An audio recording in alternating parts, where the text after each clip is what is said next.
For months, candidates crossed Oklahoma asking for votes. Tonight, they're waiting for answers. Across the state, voters weighed in on a race for governor, a rare open U.S. Senate seat, the effort to replace one of Oklahoma's most powerful members of Congress, and a statewide question that could change paychecks for thousands of workers.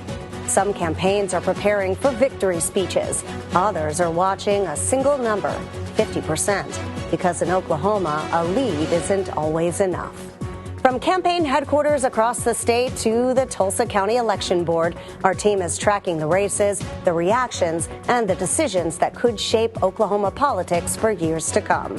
I'm Julie Chin. The votes are being counted. The future is taking shape. 2 News Oklahoma Election Night starts now. 2 News Oklahoma starts right now. Tonight, Oklahoma voters have reshaped the political landscape. The Republican race for governor has been narrowed to 2 candidates, setting up an August runoff and extending the battle for the state's highest office.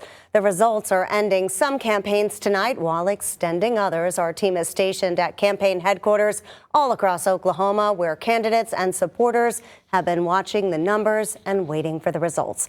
Let's begin with the candidates who now have a clear path forward tonight. Aaron Christie is live at the Drummond campaign headquarters in Tulsa. Aaron.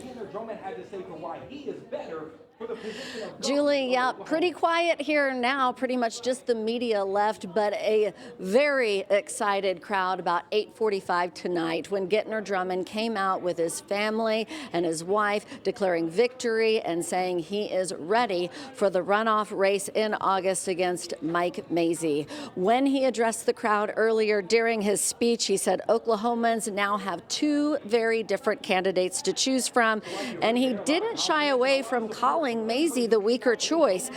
Drummond said he believes he will bring Oklahomans results over rhetoric, and that it's not about finding a candidate you agree with 100% of the time. It's about finding one you can trust. Is this about how you expected it to go, or were you surprised?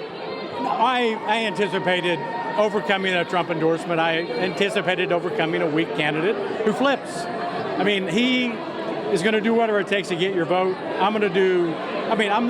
The voters are not every voter is going to agree with me, but every voter can rest assured they know where I stand. When we asked what next steps were, Drummond simply said it's time to get to work.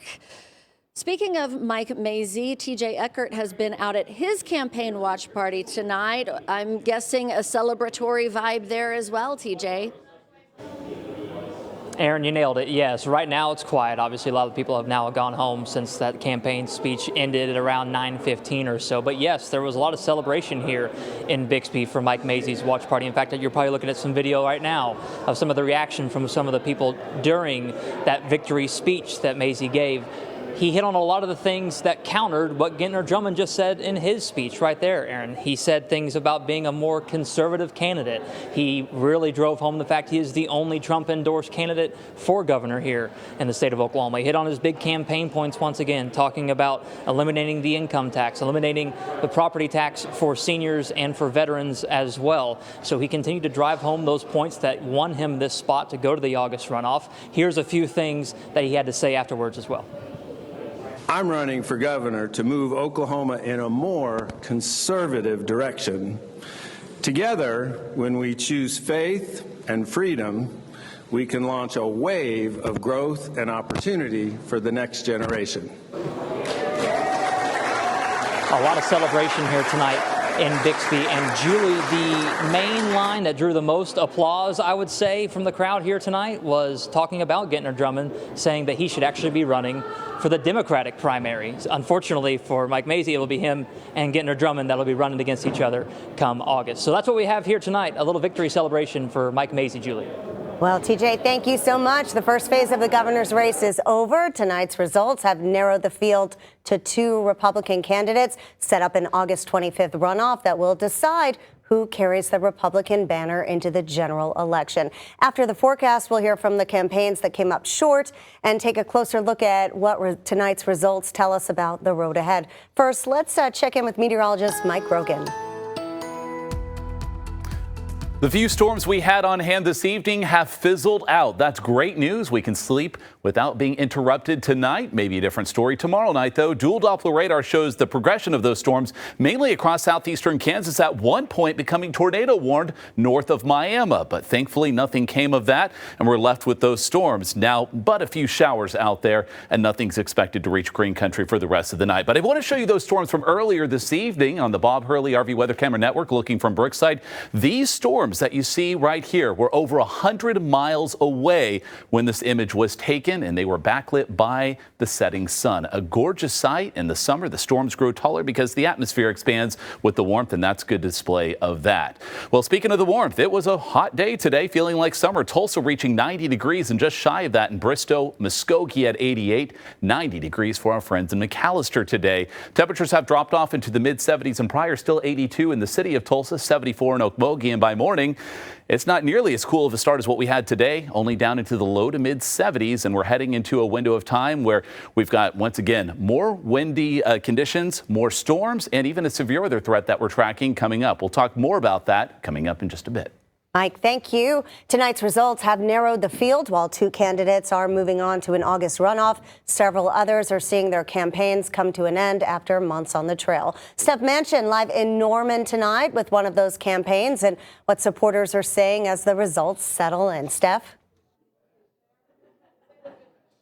Julia, not the way that Charles McCall wanted tonight to go. The former Speaker of the House's 16-month campaign comes to an end tonight, coming in fifth in the crowded race for Oklahoma governor. I just checked the latest numbers, and he is getting a little under 12% of the vote. He went to 77 counties. He really campaigned across the state, listening to people wanting to eliminate the state income tax and improve education outcomes. But through it all, even earlier this evening when we were talking to him, he had a positive outlook, said whatever happens tonight, he knows that there is a plan. He's staying hopeful, but knows that God has a plan. And so when we talked to him after he made his announcement around 8 o'clock that he didn't see the race going his way, he continued to keep that same positive, upbeat disposition. So we'll hear what he had to say about what he hopes to come after tonight. Steph and I, we get to return home to our family, to our business, and we get to refocus on our community. We really, Atoka has been the last place we've gotten to spend much time, not just these last 16 months, but over 12 years while I was in the Oklahoma legislature. So it's going to be nice to just be a citizen of the state of Oklahoma.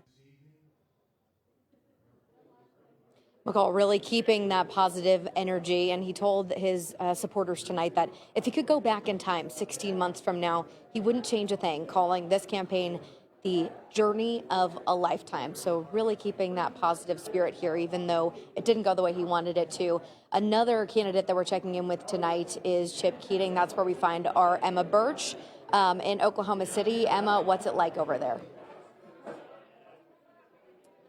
Well, Steph, tonight, surrounded by family, staff, and supporters, Chip Keating took the stage with a message of gratitude, faith, and determination, promising that his journey is not over, even though this race is. Speaking to a packed room in the Petroleum Club, Keating called the campaign the most humbling experience of his life. He thanked God, his wife Brittany, his family, staff, and supporters all across Oklahoma, saying they left it all on the field and have no regrets. He acknowledged this wasn't the outcome they wanted, but vowed to stay active, saying Oklahoma is in trouble and needs leaders who won't lie to voters. And I will tell you all, I really, really hope that whoever leads our state, whoever that might be, wakes up. This state's in trouble. And they better not pander to voters, because I will tell you, I will stay activated. My family will stay activated because we love this great state. Now, Keating urged his movement and to rally to save our state while celebrating the work that they've done together. Now, despite conceding tonight, Keating says he'll keep pushing his message and supporting those who share his vision for Oklahoma. Live in downtown Oklahoma City, I'm Emma Birch, 2 News Oklahoma. Emma, thank you. While Republicans are preparing for another campaign, Democrats appear Much closer to a decision tonight, State House Minority Leader Cindy Munson has won the Democratic nomination for governor and will advance to the general election in November. The Democratic Party for governor featured a smaller field and a very different path to the nomination. Justin Ayer and Clifton Haskins spent the evening in Oklahoma City at watch parties for Cindy Munson and Connie Johnson. We begin with Justin. Grateful is the word to describe how Cindy Munson is feeling. Lively Beer Works behind me is the home of her watch party, and needless to say, this place is fired up for what they say could come in November. She knows there's still work to do as we get into November. Her message, though, to Oklahomans, things can be different. To invest in public education and good health care. She says more money needs to get put into public schools. Teachers need to be paid more. She says regardless of party affiliation, she hears it from Oklahomans statewide. For those who don't know Cindy's background, she's the Oklahoma House Minority Leader since 2022 and the first Asian American woman elected to the Oklahoma legislature. I was interviewing her when her dad, a registered Republican, by the way, came up to her in tears, proud of what his daughter accomplished. My sweet dad, who, by the way, is a Republican, who has always supported me and has stood beside me and has been on the front lines for me and on the front row cheering me on every single day. So I'm very, very proud to have him here tonight. And he never stops crying. Her staff tells me this was the largest Democratic gubernatorial victory in a primary in Oklahoma in 20 years. Despite that, she says she's going to stay humble and focus on what matters most, and that's winning the whole thing come November. In Oklahoma City, Justin Ayer, 2 News, Oklahoma. Not the result we wanted, but voters have chosen. That's the message Democrat Connie Johnson gave after her loss in the primary. People still gathering and showing up to support Johnson. After the results were projected, I caught up with her to check in. She tells me she couldn't be more thankful for her supporters. I can't say enough how grateful I am to those who did vote for me, to those who spent hours working, those who've contributed, those who still believe that government is not working for people. Johnson says she's still proud of what she's done in everything she stands for. She says she's grateful to have offered her values to Oklahoma and for all who voted. In Oklahoma City, Clifton Haskin, 2 News Oklahoma.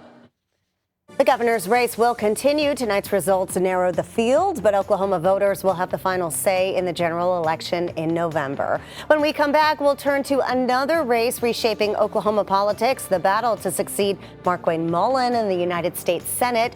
You're watching Decision 2026 on 2 News Oklahoma. Your first forecast, sponsored by A-Best Roofing. You're watching 2 News Oklahoma, part of the Scripps News Group. Good evening. Thanks for staying with us. I'm Brody Myers, continuing our 2 News Oklahoma election coverage. While much of tonight's attention has been focused on the governor's race, one of Oklahoma's other major contests has produced a cleaner result. Markwayne Mullin left his Senate seat after being named Homeland Security Secretary. Governor Kevin Stitt appointed Alan Armstrong to serve temporarily, but Armstrong is not allowed to run for the full term. The race drew national attention and some of the state's biggest political names, but tonight voters delivered a decisive answer. Winning 50+1 is big, especially when you're talking about a short race, and you got to consider the district that we're in. The 1st District of Oklahoma is probably the smallest Republican district, geography-wise, in the entire United States. So with 99% reporting, Kevin Hern leads the Republican primary with 70%. Gary Ty England is second with 14%. The winner moves one step closer to representing Oklahoma in the Senate for a full 6-year term. Kevin Hern entered this race after leaving the 1st Congressional District behind. With these results, the Tulsa congressman will be favored to keep this seat in Republican hands in November. Now, that Senate race also created another major opening for Tulsa. Kevin Hern's run for Senate leaves Oklahoma's 1st Congressional District without an incumbent on the ballot. That district includes Tulsa and has been one of the state's most visible congressional seats. With 99% reporting, Mark Tedford leads the Republican primary with 32%. Jackson Lawmeyer, the Trump-endorsed candidate, is second with 26%, with no candidate clearing 50% tonight. And there's that graphic for that. This race will move to an August runoff. And we're going to send it back to Julie now for some other news of the election. Thank you, Brody. While voters are helping decide who could represent Oklahoma and Washington, they're also weighing in on an issue that could affect workers across the state. And for every Oklahoma voter had a say today on State Question 832. That measure would have increased Oklahoma's minimum wage in steps, eventually reaching $15 an hour in 2029. After that, future increases would have been tied to costs of living. With 99% reporting no has 56%, yes has 44%. State Question 832 has failed tonight, keeping the current minimum wage in place. The minimum wage has been $7.25 in Oklahoma since 2009, which is the federal minimum wage. Meanwhile, one of the state's most important offices is also open this year. The race for Attorney General comes after Gettner Drummond chose to run for governor rather than seek another term as Oklahoma's top attorney. The last Oklahoma AG election without an incumbent, by the way, on the ballot was in 2010. With 99% of precincts reporting, John Echols leads with 55% of the vote. Echols says he wants to continue his career in public service. That includes 12 years in the state legislature. Jeff Starling trails there with 45%. This was Starling's first run for political office. Echols will advance to November with an opportunity to succeed Drummond and take over one of the most influential legal offices in the state government. He will face Democrat Nick Coffey. Now a race that pitted experience against a call for change. The run for the Tulsa County District Attorney. Incumbent Steve Kunzweiler, one of the longest tenured DAs in Oklahoma, against Colleen McCarty, founder of the Oklahoma Appleseed Center for Law. With 99% reporting, Kunzweiler leads with about 60%. McCarty is second with about 40%. This office decides which criminal cases are prosecuted in Tulsa County, making this one of the most direct local races on tonight's ballot.